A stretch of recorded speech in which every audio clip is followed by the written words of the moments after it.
The interstellar negotiation hall hummed with conversation as assorted extraterrestrial races convened for what they anticipated to be a standard unification session.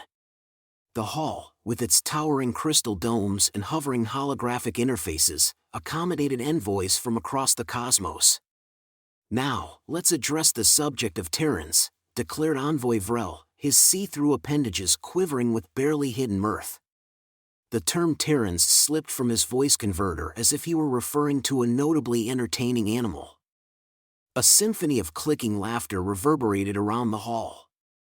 Envoy Kree, a statuesque arthropod with iridescent ocular facets, clicked his feelers together, a gesture akin to a grin in his species.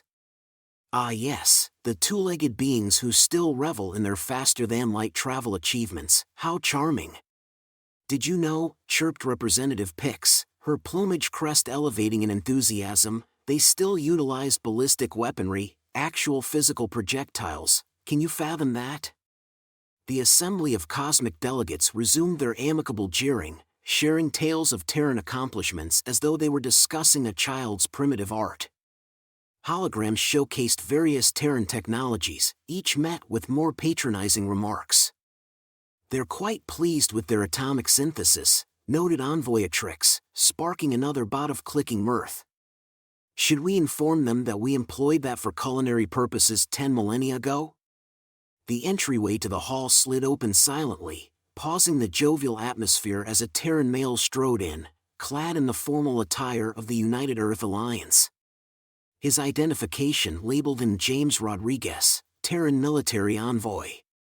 James's footwear resonated against the polished surface as he moved toward the central podium, each stride deliberate and confident, his expression that of someone privy to an amusing secret yet restrained from sharing it.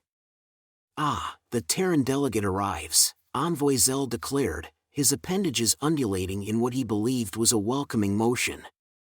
"We were just appreciating your species' technological progress, quite remarkable for your evolutionary stage." James's grin was not the usual diplomatic smile seen on other Terran envoys, but more akin to a smirk a predator might give if it could. "Thank you, Envoy, it's always beneficial to hear our allies' views on Terran capabilities," he replied. Representative Pix glided closer to scrutinize James. "We understand you served in your planet's armed forces. How intriguing. What was it like employing such archaic armaments?" James's smile broadened slightly. "Ma'am, I served with the Marine Corps for 15 years, participated in 3 different conflicts.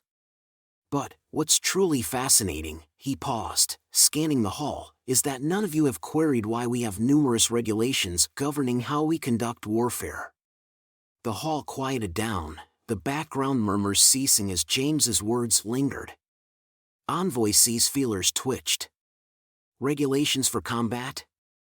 An unusual concept. Why necessitate rules for such a primitive form of conflict resolution? James leaned against the central podium, his stance relaxed yet imposing, causing several alien diplomats to feel unexpectedly uneasy. "Interesting story about that. It all began because we devised too many inventive ways to annihilate each other, had to establish some limits." Envoy Sill's appendages ceased their humorous undulation.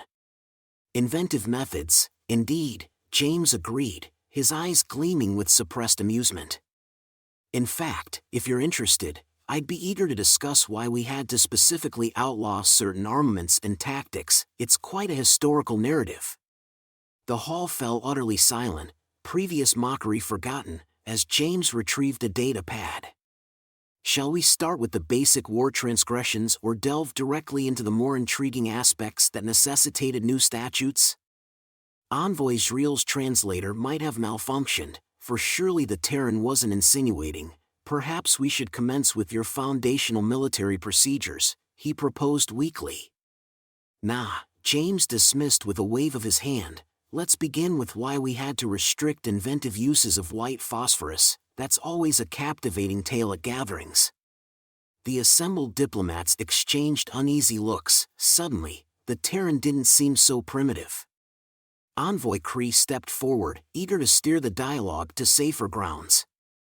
His feelers clicked as he activated a holographic display showcasing sleek crystalline vessels emitting beams of pure energy. "Perhaps we should illustrate our own methods of conflict resolution," he suggested proudly. "Our species has transcended crude physical combat. We employ precision energy weapons that inflict minimal structural harm and only temporary neural interference." James snorted, hastily transforming it into a less convincing cough. "Something amuses you, Terran?" inquired Representative Pix, her feathers slightly ruffled. No, James replied, waving his hand as his shoulders shook with restrained laughter. "Please, continue explaining how your weapons are designed to be, what was it? Minimally damaging?" Envoy kills appendages writhed with pride. "Indeed, our most advanced war vessels can neutralize an opponent's ship without its destruction. The crew experiences only minor discomfort. Observe." He indicated another hologram depicting a ship enveloped in a gentle blue glow.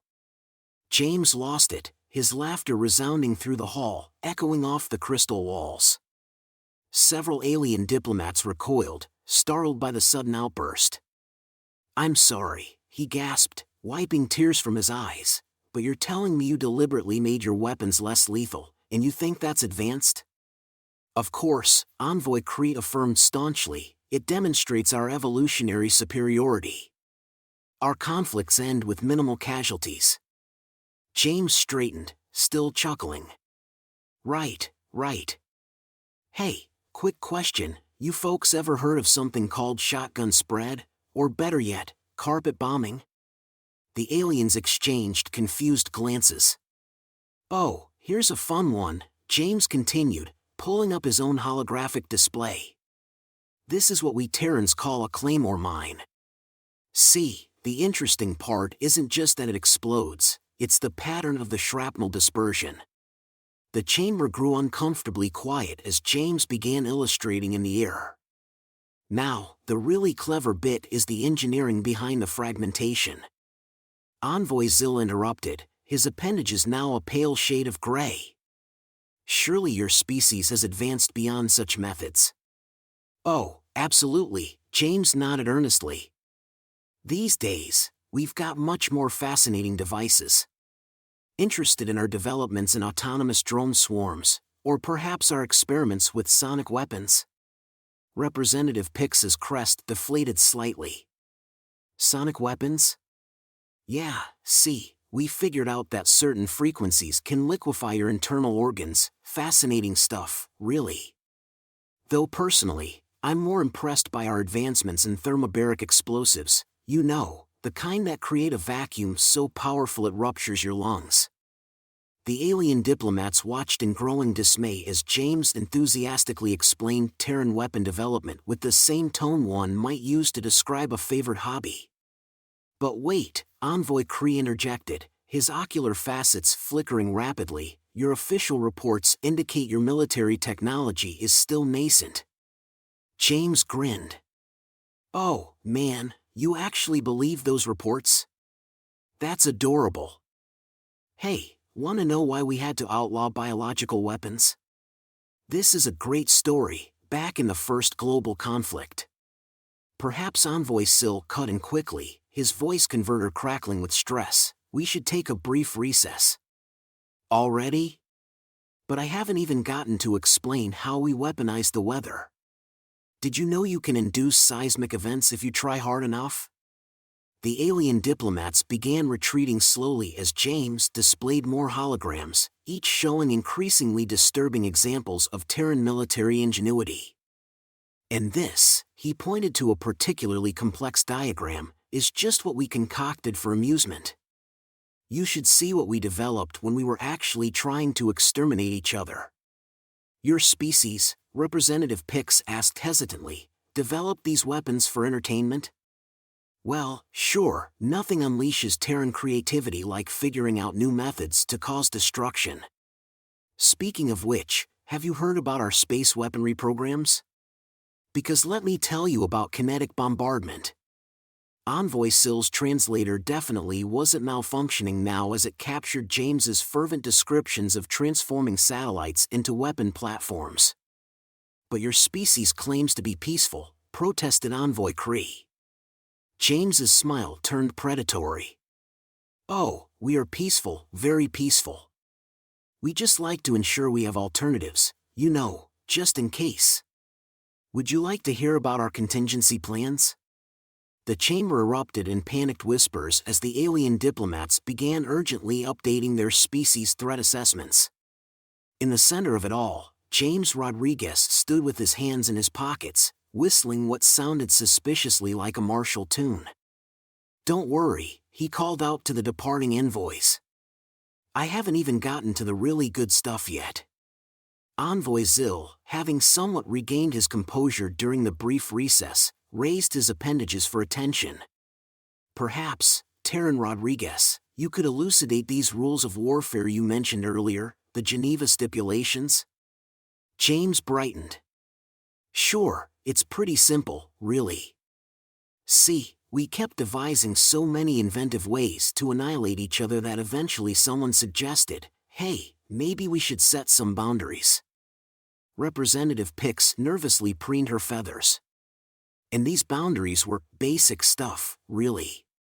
No poisonous gases, no targeting medics, no torturing captives, no deliberately attacking civilians, you know, common sense measures that, apparently, we needed to codify because someone kept violating them. The chamber plunged into a stunned silence. You needed written directives to refrain from these actions? Envoy Kree's feelers clicked rapidly in dismay. Oh, yeah, and the amusing part, James leaned in conspiratorially, we had to keep amending them because Terrans kept finding loopholes.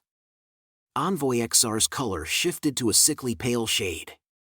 Loopholes in not committing atrocities? Exactly, James pulled out his data pad again. Like take flamethrowers, for example. We couldn't technically ban them outright because they were legitimate tools of war, but we had to impose very specific restrictions about not employing them against civilians because, well, you can probably infer why. I don't think I want to, whispered Representative Pix. Then there's the whole issue with expanding bullets. See, standard projectiles weren't sufficiently damaging for some folks' tastes, so they started designing ones that would expand inside the body. Had to specifically prohibit those too. Envoy Kree's feelers drooped. Your species deliberately engineered projectiles to enhance pain? More pain? Nah, that was just a bonus. We were really aiming for maximum tissue damage. James paused thoughtfully, though I guess that gas that dissolved your dermis was probably more about the pain.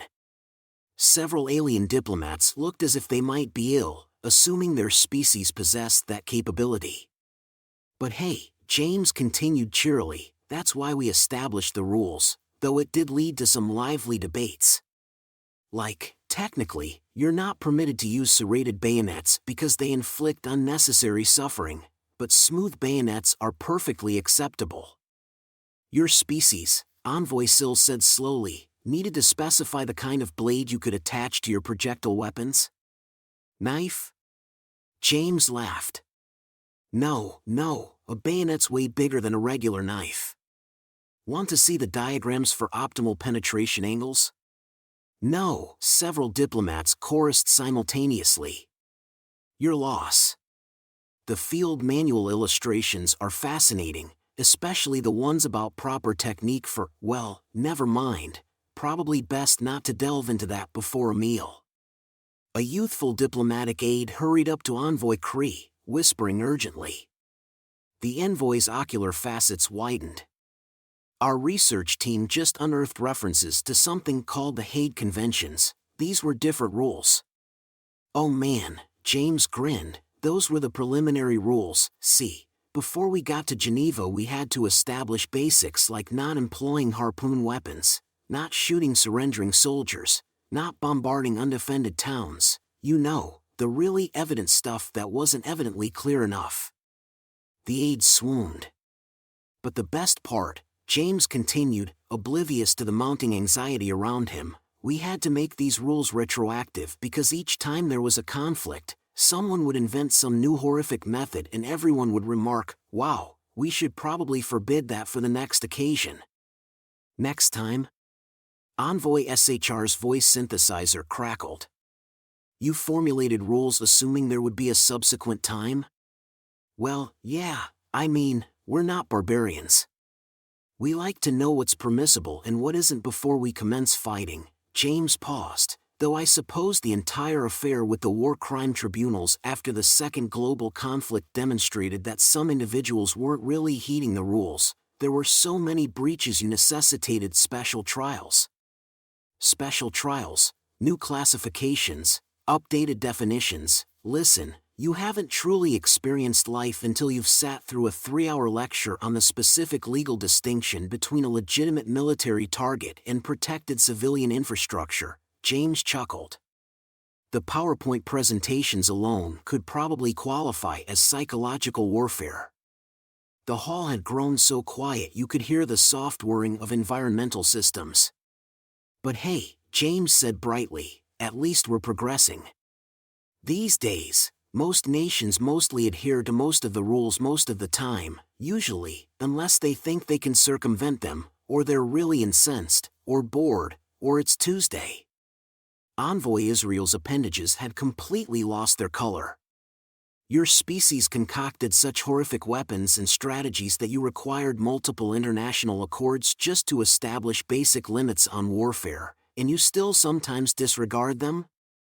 Well, when you phrase it like that, it does sound negative, James shrugged. But look on the bright side, at least we're attempting to regulate our conflicts. Would you like to hear about the apparatus we employed before we had rules? No, shouted every conscious being in the hall. Your loss. The narrative about the development of Greek fire is particularly intriguing. Did you know we figured out how to make water combust? The sound of multiple alien translation devices malfunctioning filled the air as their operators processed that last statement. Look, Envoy Sill said desperately, trying to regain control of the situation, perhaps we should focus on your current military methods. Surely your modern tactics are more restrained. James scratched his chin thoughtfully. Well, just last week our weapons research and development team accidentally invented a new type of explosive while attempting to enhance coffee creamer. Coffee creamer? Representative Pix inquired weakly. Yeah, turns out the chemical makeup was surprisingly akin to, you know what, never mind. The point is, we're quite adept at discovering military applications for everyday items. Give a Terran soldier some duct tape and a paper clip, and they'll construct you a weapon of mass destruction. Envoy Kree's feelers clattered nervously. Surely you're exaggerating? Am I, though? James activated another hologram. This is what we call a potato gun, completely harmless hobby project, right? Now let me show you what happens when you modify it slightly. The resulting demonstration caused 3 more diplomatic aides to faint. And that's just what we do for amusement. Wait until you see our actual military innovations. Anyone interested in learning about depleted uranium rounds? Please, Envoy Reel, his tentacles were now completely white, no more weapons demonstrations. Fine, fine. How about something simpler, like our advancements in orbital kinetic bombardment? We call it rods from God. Basically, we drop tungsten rods from space and let gravity do the work. No explosives required. The chamber erupted in chaos as various alien species tried to process the concept of weaponizing gravity itself. The best part, James continued, seemingly oblivious to the panic, is that technically it doesn't violate any space weapons treaties because apparently nobody thought to ban dropping metal sticks from orbit.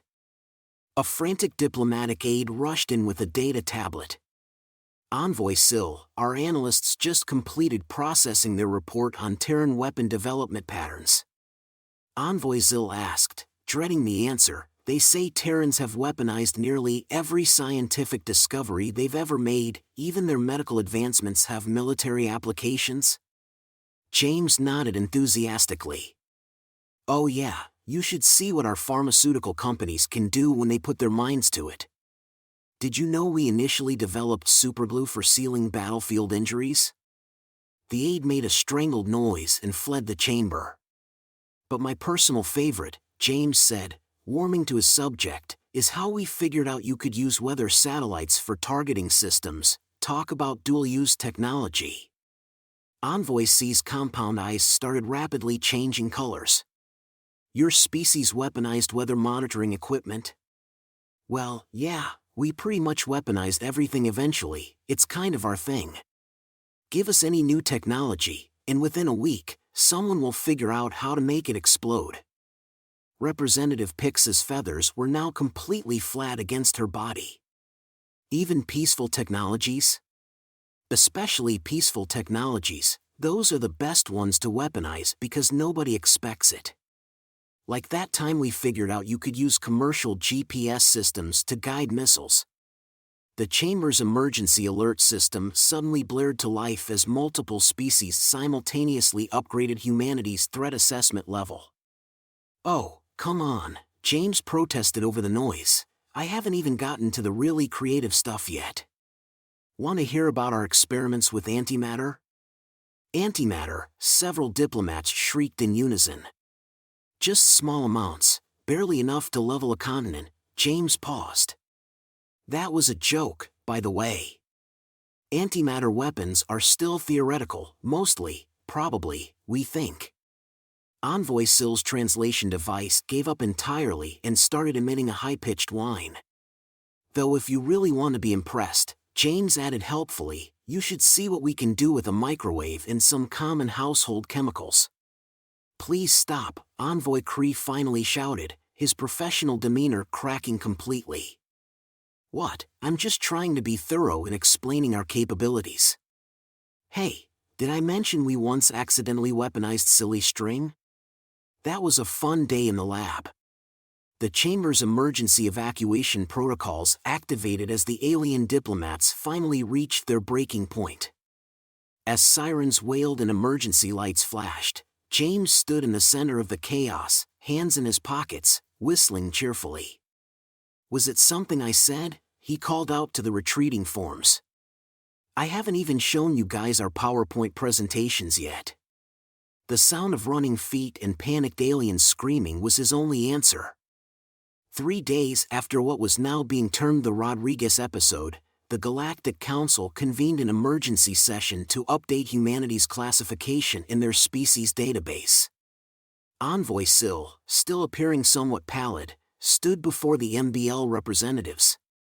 Based on recent disclosures, we proposed the following adjustments to humanity's threat assessment. He activated a holographic display showing the new classification, Humanity Classification. Oh no, threat level, yes, diplomatic advisory, just agree with whatever they want. Special notes, they weaponized coffee creamer. Additional warning, species perceives the laws of physics as courteous suggestions rather than actual laws. Furthermore, Envoy Cree added, his feelers still twitching nervously, we recommend immediate approval of all reasonable Terran requests, and some unreasonable ones, just to be safe. Representative Pix, whose feathers had yet to fully refluff, raised a wing. What about Rodriguez? Ah yes, Envoy Zill said, checking his notes. Following the incident, the Terran Diplomatic Corps has promoted him to Chief Liaison Officer. Apparently, they were impressed by his frank and open communication style. A collective shudder ran through the chamber. On the bright side, Envoy Cree offered, at least now we know why Terrans insisted on including that please don't obliterate our planet clause in all their treaties. Yes, Sill agreed, though I'm more concerned about their request to add a no-take-backs addendum to the non-proliferation agreement. The chamber doors slid open, and James Rodriguez strode in, now sporting a gleaming new diplomatic badge. Hey everyone, he called out cheerfully, just wanted to let you know I've prepared a comprehensive presentation on Terran industrial capabilities. Anyone interested in learning how we converted a soft drink factory into a munitions plant in under 48 hours? The chamber emptied in record time. James stood alone in the center of the room, grinning. He pulled out his communicator and dialed Earth. Mission accomplished, General. They've upgraded our classification from mostly harmless to oh God, please no. Also, they've approved our request for unrestricted access to their trade routes. He paused, listening. No, sir, I didn't have to show them the folder marked actual weapons. The coffee creamer story was enough. Another pause. Yes, sir, I'll make sure to mention the spork incident at next week's meeting. Rodriguez out. As he walked out of the chamber, James resumed whistling, this time to the tune of When Johnny Comes Marching Home. Behind him, the holographic display still flickered, emergency protocol update. In the event of Terran conflict, hide and hope they don't notice you. P.S. Do not inquire about the spork incident.